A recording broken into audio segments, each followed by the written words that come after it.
Halo pemirsa, selamat siang, selamat pagi menjelang siang, Boker Tov, Shalom Laim, Assalamualaikum warahmatullahi wabarakatuh, Sabah al khair buat semuanya.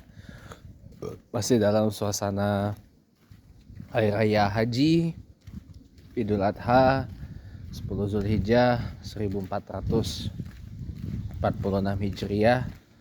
Kembali saya ucapkan kullu am, wa nahnu bi khair, kullu am wa kullu ikhwan wal akhwatil muslimin wal muslimah fi kulli makanil khair. Semoga kebaikan senantiasa menyertai kita semua, khususnya saudara-saudari muslim di seluruh dunia sepanjang tahun. Amin ya Allah ya rabbal alamin.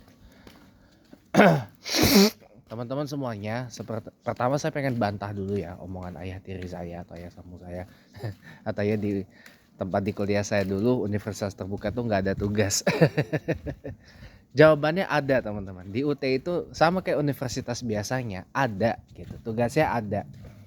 Cuma tugas itu kita kerjain secara mandiri. Masuk ke forum kayak e-learningnya itu. Makanya kan saya selalu bilang, UT itu adalah gambaran dari bagaimana kegiatan perkuliahan di masa depan. Ya, gambaran dari kegiatan perkuliahan di masa depan itu ya seperti yang ada di UT itu. Jadi di UT itu sebenarnya ada tugasnya. Saya ngerjain tugas-tugas bulanannya saya kerjain, tapi kan saya kerjainnya online, masuk ke e-learning. Bukan seperti di universitas lain, di universitas yang umum, yang konvensional, yang kerjaan tugasnya kayak gitu. Nah, kenapa saya selalu kerjain tugas kelihatannya nyantai banget kuliah di UT? Ya karena setiap ada diskusi saya partisipasi, setiap ada tugas saya kerjain, jadi gak numpuk. Tapi kelihatannya aja santai saya, padahal sebenarnya di balik itu buat berjuang lulus dari UT, akuntansi saya harus ngulang sampai 3 kali, Cong. Iya. Jadi belum lagi ujian akhir semesternya yang waduh pokoknya soalnya udah beranak pinak. Belum lagi waktu tugas akhir. Jadi siapa bilang gitu loh di UT itu kayak nggak ada tugas atau gimana? Salah beliau. Karena beliau nggak ngerasain bagaimana kuliah di UT, atau mungkin beliau tidak tahu UT itu. Karena ya tiri saya, ayah sambung saya kan Kemenko PMK, ya kan? Kan universitas terbuka itu kan ada di bawah PMK juga kan. Kalau dulu di bawah Kemendikbud, kemudian jadi 2021 sampai 2024 jadi Kemendikbudristek ya, karena digabung tuh dua kementerian jadi satu, Kemendikbud dan Kemenristek ya. Awal saya masuk itu UT itu ada di bawah Kemenristek Dikti ya. Kemenristek Dikti. Saya kan masuk UT 2017. Aduh ada musik ya, semoga nggak kena copyright deh ya. Awal saya masuk UT kan 2017, itu kan masih kabinet kerja waktu itu, awal Presiden Jokowi. Itu kan dipecah tuh. Nah, diktinya digabungin dengan Ristek. Nah, UT itu kan awalnya dibawa Kemenristek Dikti, Ristek Teknologi Pendidikan Tinggi. Ya kan? Saya ingat menterinya tuh, Pak Nasir namanya. Pak M. Muhammad Nasir, Menteri Ristek Dikti. Nah, 2019 Jokowi kepilih lagi, Kabinet Indonesia Maju kan. Kabinet Indonesia Maju, diktinya balik lagi ke Kemendikbud. Dirjen diktinya balik lagi ke Kemendikbud. Nah, jadi UT berada di bawah Kemendikbud. Nah, itu kan dua-duanya kan di bawah Kemenko PMK. Masa beliau nggak tahu sih UT? Lucu ya. Nggak apa-apa sih. Nggak apa-apa sih. Saya bukan bermaksud untuk mentertawakan beliau ya. Cuman sayang aja gitu loh. Kok segitunya nggak tahu. Padahal itu di bawahnya Kemenko PMK loh. Ya, Kemendikbud, Kemenristek Dikti itu di bawah Kemenko PMK loh koordinasi. Di bawah beliau. Di bawah kantornya ayah sambung saya, ayah tiri saya kok gak tahu. Dibilangnya UT gak ada tugas. Ya gemblung gitu namanya. Ada tugasnya ada teman-teman. Tugasnya ada. Tapi ya itulah UT, bedanya UT dengan universitas lain itu terletak di UT itu lebih menekankan kepada self learning atau pembelajaran secara mandiri. Bukan seperti universitas konvensional lain yang aktivitasnya ya kita kayak biasa gitu. Itu teman-teman. Nah, itu perjalanannya. Kan awal saya masuk UT kan di bawah Kemenristek Dikti awalnya. Lalu begitu Jokowi kedua, periode kedua jadi karena Dirjen Diktinya balik lagi ke Kemendikbud, maka jadinya UT kembali lagi berada di bawah Kemendikbud sama kayak universitas lain. Mudah-mudahan nggak kena copyright ya musiknya, karena ini saya posisinya agak jauh. Matiin dulu bentar. Mudah-mudahan sih nggak kena copyright ya, mudah-mudahan. Nah, tahun 2021 Kemendikbud dan Kemenristek Pendidikan Kebudayaan Riset Teknologi itu merger, digabung jadi satu. Bentar ya. Oke, lanjut. Jadi kan gabung tuh. Jadi Kemendikbud Ristek bersamaan dengan penggabungan dari 4 lembaga riset ilmu pengetahuan ke dalam BRIN, Badan Riset dan Inovasi Nasional, dibentuk itu sebagai penggabungan dari 4 lembaga yang berbeda tadinya. Ada BPPT, kantornya ayah tiri saya dulu, sebelum pindah ke Kemenko Kesra yang sekarang jadi Kemenko PMK.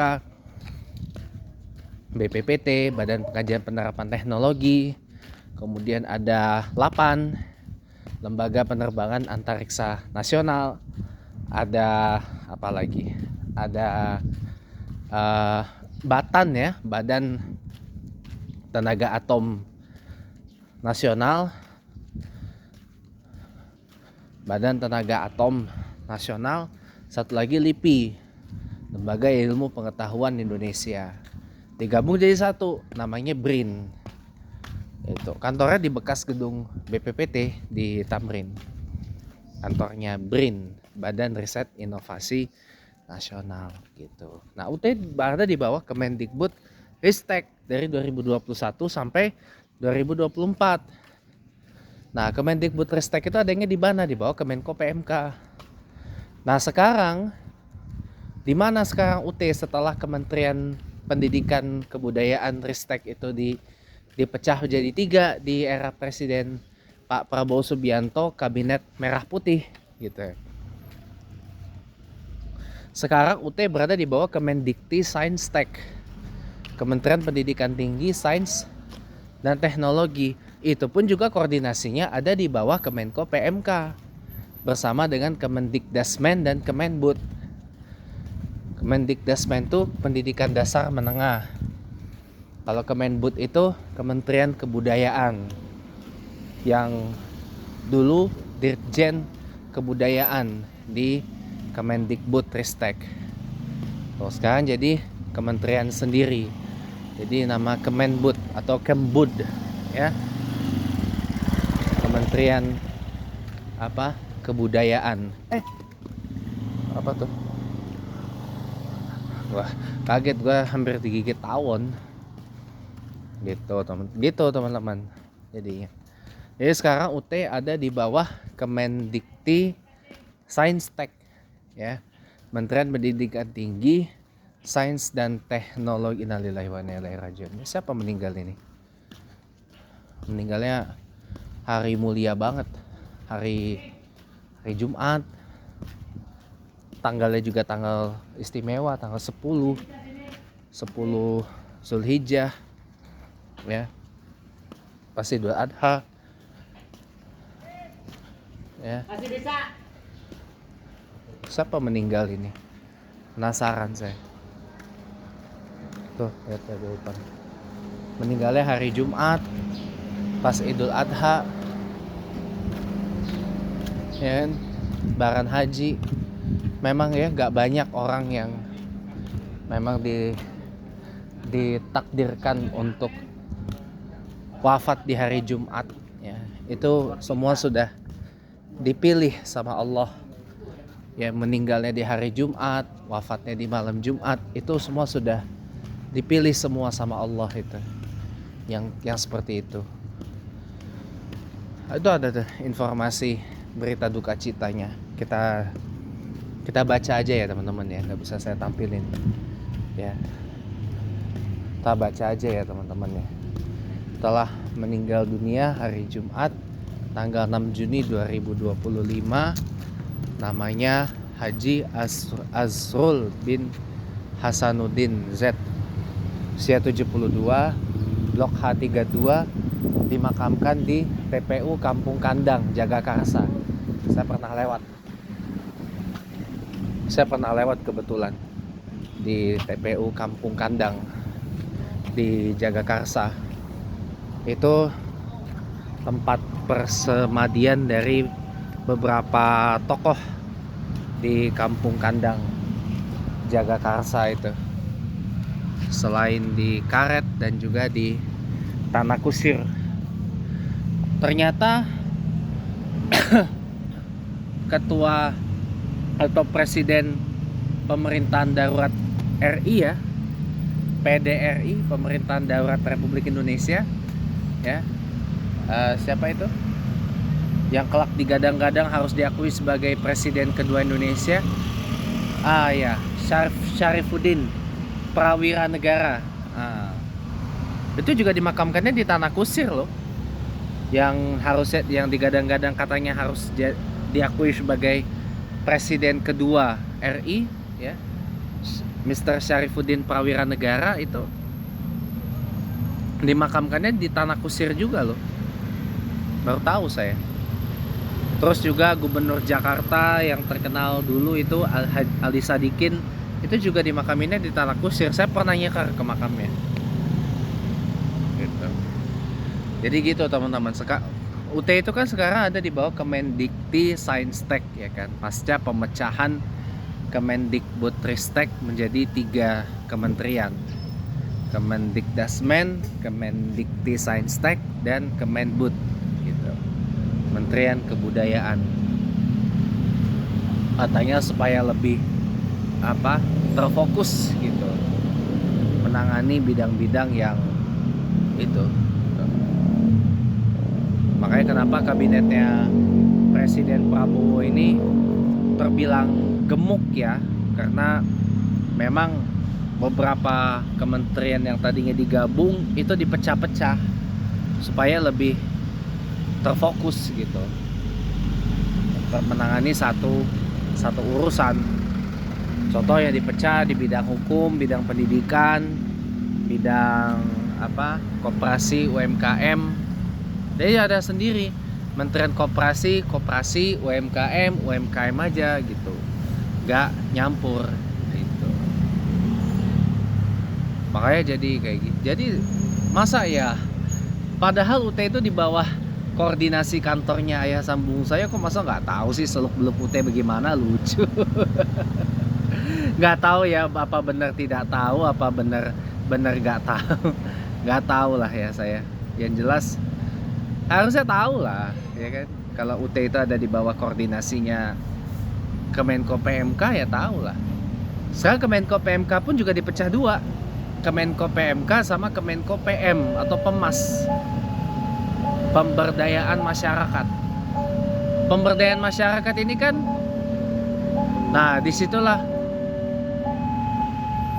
tempat bernaungnya Kementerian Koperasi, Kementerian UMKM, Kementerian ada tilawah teman-teman, Kementerian Sosial, terus ada lagi Kementerian Transmigrasi, Kementrans gitu ya. Itu juga di bawah Kemenko Pemas. Itu pemberdayaan masyarakat gitu. Menterinya Kiai Haji Abdul Muhaimin Iskandar gitu. Oke teman-teman, jadi ya saya sebelum tutup ya, kita jalan dikit ke sana yuk, ke yang nggak ada tilawahnya biar nggak kena copyright. Soalnya penjelasannya masih panjang.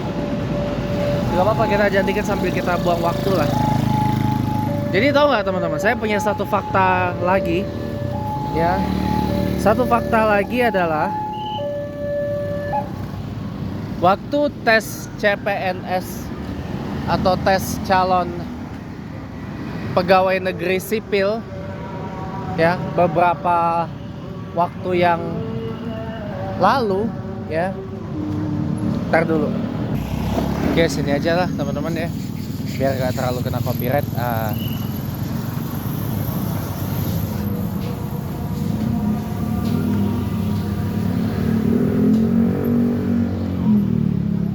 Belum dipotong sapinya. Ucil. Yang udah dipotong apa aja, Cil? Polsek. Sapi sama kamu. Hah? Sapi sama kamu. Ini belum nih sapi. Sapinya udah. Oh, satunya udah. Kayak lu. Kayak lu Ki.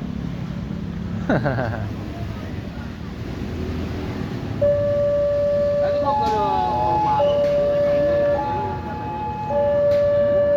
Pagi. Udah pagi entar. Gua bilang aku bawain. Bukan gini. Iya, gua udah bawain. Nanti lu jual lagi lu di sini. Aduh, ini lu tai lu gitu.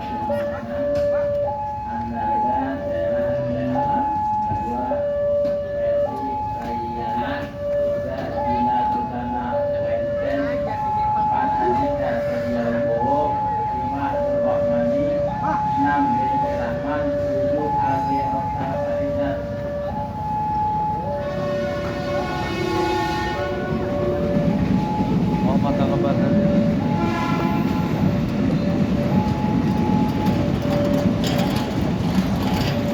Pengen lihat.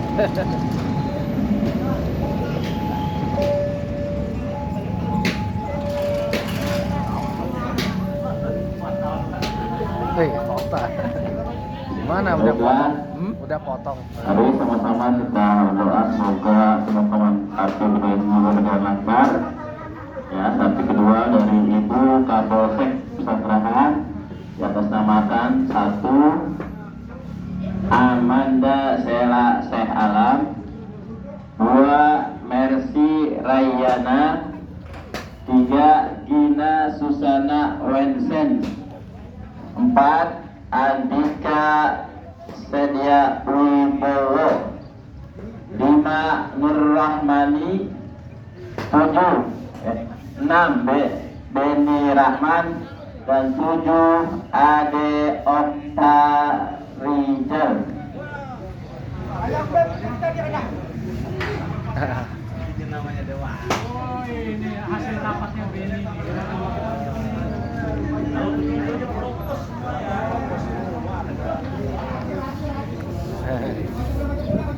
Deh, saya ampun. Enggak dapat, udah dapat.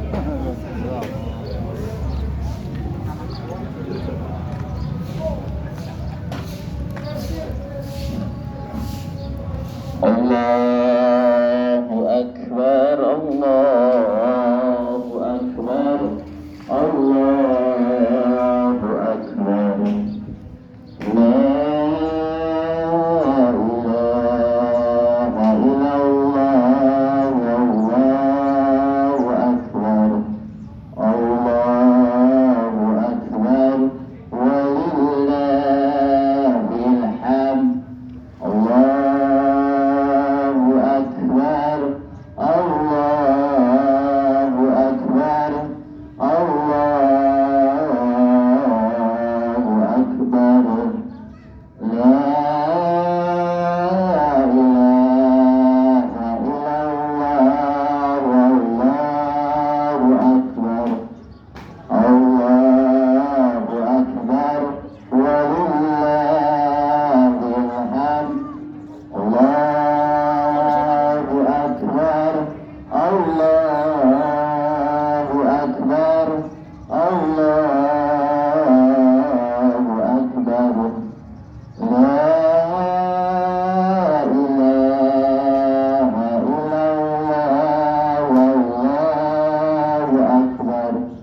Baiklah, untuk potongan sapi yang kedua ini dari Ibu Kapolsek Pesanggerahan diatasnamakan 1. Ananda Sela Syekh Alam, Mercy Rahyana, 3. Nina Susana Wemsen, 4. Andika Setia Wibowo, 5. Nur Rahmani, 6. Deni Rahman, 7. Ade Tarinjal.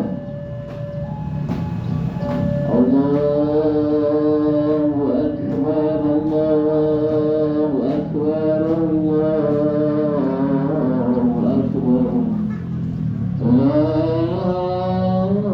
ilaha illallah, Allahu Akbar, Allahu Akbar, walillahil hamd.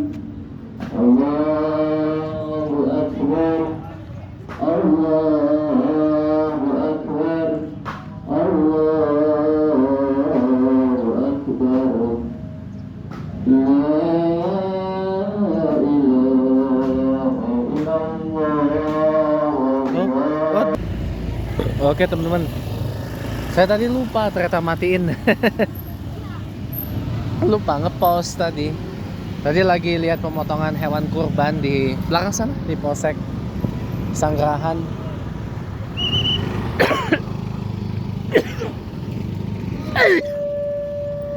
Jadi Polsek Pesanggerahan teman-teman, potong hewan kurbannya hari ini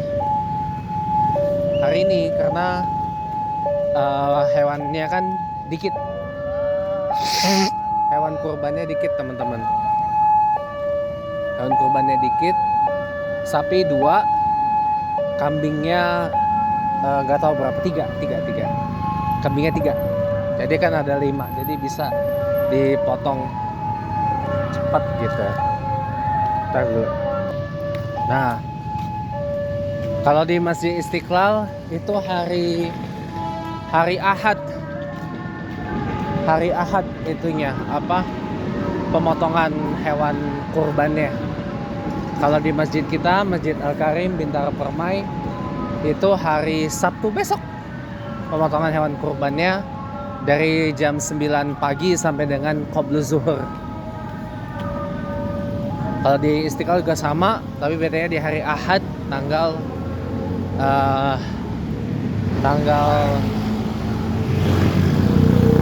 8 hari bulan Juni 2020.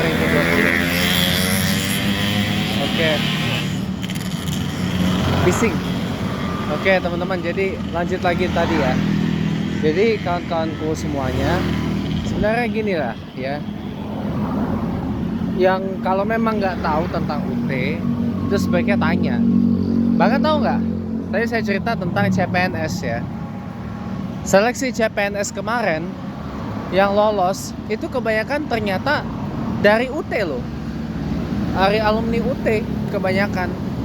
Karena konon katanya soal waktu tes CPNS kemarin itu serupa banget dengan soal tugas akhir program atau ujian akhirnya UT gitu loh. Jadi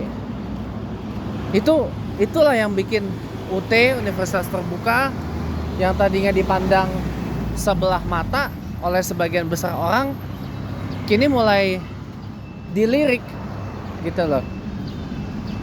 Kini mulai dilirik oleh sebagian besar orang gitu loh. Kini mulai dilirik oleh sebagian besar orang. Dan bahkan mohon maaf, UT naik status jadi PTBH, Perguruan Tinggi Berbadan Hukum, dan makin naik rankingnya.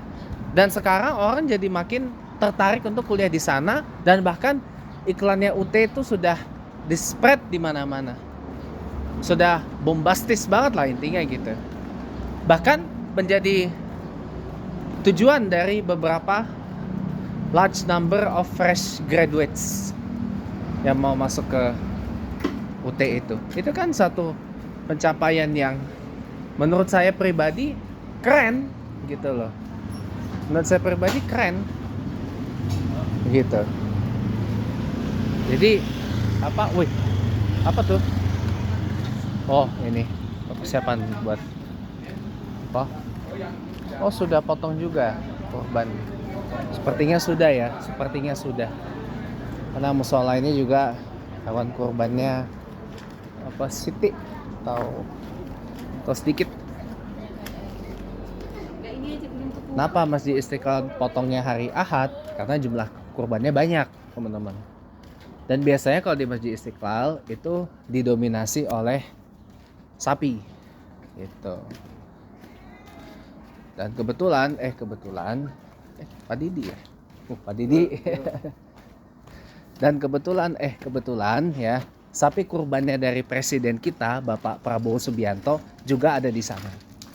Dan juga akan dipotong di hari Ahad, tanggal Ahad besok tanggal 8 hari bulan Juni 2025. Nah, makanya teman-teman semuanya, jadi sebenarnya UT itu tidak bisa lagi dipandang sebelah mata gitu loh. Namanya Universitas Terbuka, jadi kan terbuka buat semua. Dan sistem pembelajarannya pun memang dia agak lain dari universitas kebanyakan, tapi tidak untuk dipandang sebelah mata. Setelah kemarin kita beberapa tahun yang lalu, kebanyakan orang yang lulus CPNS itu adalah orang-orang yang dari lulusan UT gitu loh. Makanya jadi di-spread kemana-mana, di-blast gitu. Dan saya sebagai alumni UT juga bangga dengan itu. Jadi siapa yang mengatakan kalau UT itu nggak banyak tugas? Justru di UT itu lebih butuh pengorbanan lagi, lebih butuh usaha lagi buat lulus. Sekedar dapat A aja di UT itu harus usahanya lebih. Mas Odi. Kullu amu antum bi khair ya. Gitu teman-teman ya. Oke, saya kira demikian. Terima kasih banyak sudah nonton. Sampai ketemu lagi lain waktu.